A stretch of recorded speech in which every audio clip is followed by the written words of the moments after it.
So, 24 years ago, FASA Corporation published the first edition of Shadowrun, a tabletop role-playing game and the brainchild of Jordan Wiseman. It had a distinctly unique, futuristic setting, and it gave us a world that exists after the Awakening, a dramatic event that marked the re-emergence of magic in the world, and the magical races, such as elves, orcs, dwarves, pixies, and sprites.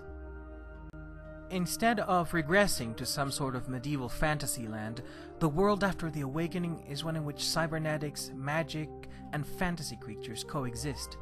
Shadowrun's unique setting is equal parts cyberpunk, urban fantasy, crime, horror, and detective fiction. Since its birth in 1989, Shadowrun has remained one of the most popular and enduring franchises in the world of tabletop role-playing. Fast on the heels of the game's second edition, 2 video game adaptations were made for the Sega Genesis and the Super Nintendo system. Both games received high praise for their perceived adherence to the source material and for capturing the spirit of the Shadowrun universe. A third game adaptation was released in 2007. It was a multiplayer first-person shooter, and it received mixed reviews not because it was bad, but because it was riding on the Shadowrun license without any intricate story or setting, and lacking in all of the elements that make up a good Shadowrun experience. That is, the experience, the intrigue, the horror, the dark humor, and the fantasy that permeates the series. Wiseman was not involved with the development of the shooter, and he felt the desire to create a game that was more authentic in tone and truer to the Shadowrun legacy. He managed to reacquire the rights to it from Microsoft through his startup company in 2007, but unfortunately, due to license restrictions, Wiseman couldn't obtain backing from other publishers for his new Shadowrun project. Eventually, Wiseman was able to find funding through Kickstarter in the figure of $1.8 million. The game was finally released in July after much anticipation from its fanbase. Now the question is whether or not the game lives up to the Shadowrun legacy. The game comes with a pre-packaged campaign called Dead Man's Switch. As far as Shadowrun plots go, it is a story of intrigue, conspiracies, murder most foul, and a touch of the Lovecraftian for good measure. Your character is a Shadowrunner, one of a community of elite mercenaries. Conflicts arise and can't be solved through legal means. Corporations, government, and even crime can subcontract their dirty work to deniable specialists.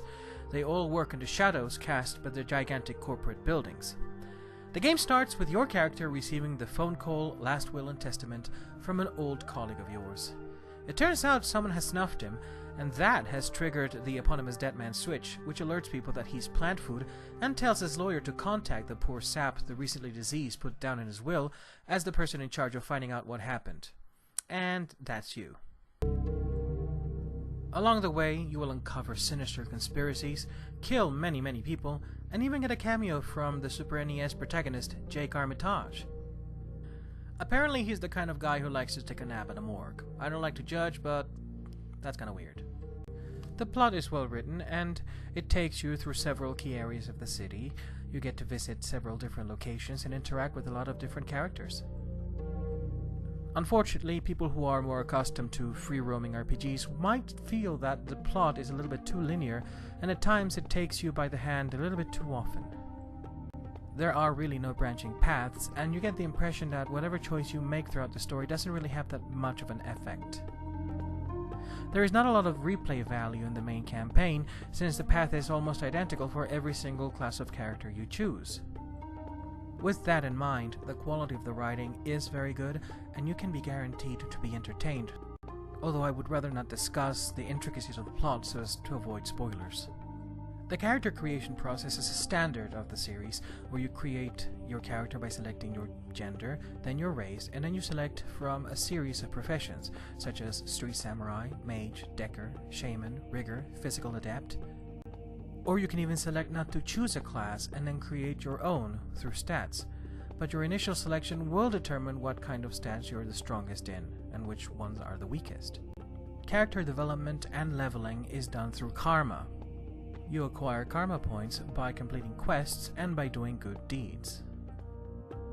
It is through the karma system that you can create truly versatile characters, majoring in many different disciplines, but unfortunately, the game does not prepare you very well to understand the outcomes of your decisions. The documentation is not very clear, and you might make mistakes if you're not completely familiar with the setting. For example, if you're creating a magic-based character, you might get confused between traditional magic and conjuring, which is done exclusively through shamans. This can lead you into spending karma points in skills that are completely useless to your character.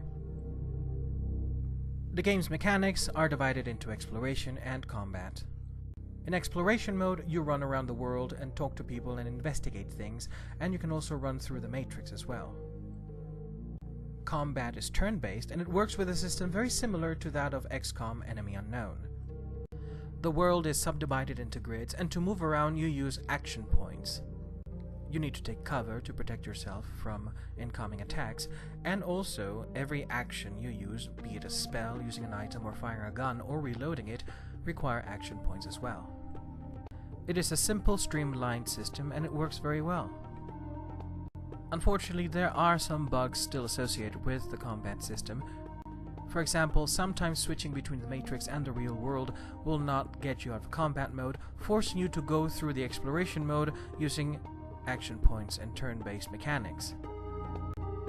The only way to fix that is to restart the scenario from the most recent save point, and this is where we talk about Shadowrun Return's biggest downfall.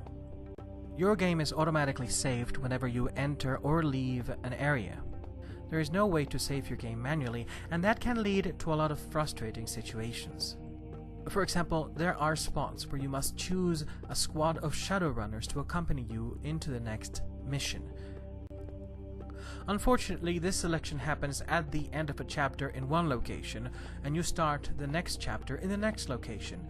Since the game saves every time you enter a new location, you are stuck with that squad until you manage to get through the mission.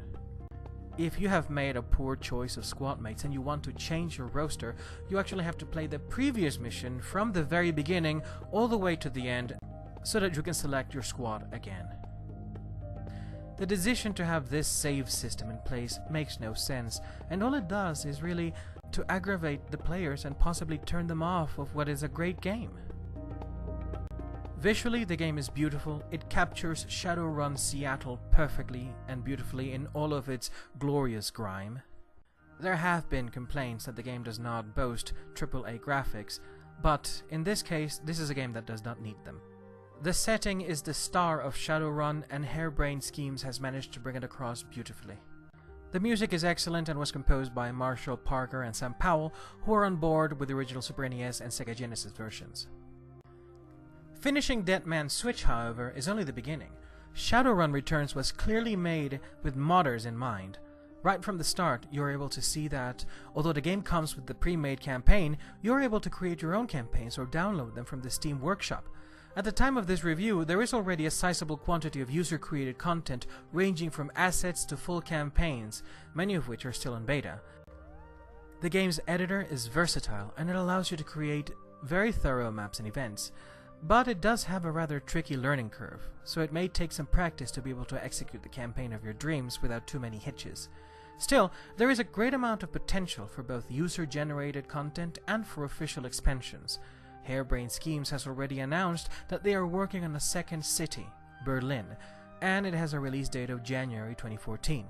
This second city will include a new, open and freer story mode, more assets, and improvements along the board for weapons, NPC runners, and other features as well.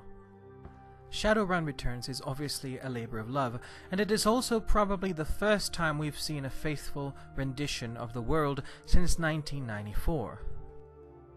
Although it has its flaws, it remains a must-play for anyone who loves role-playing games in general, and for anyone who is fond of the Shadowrun franchise as well.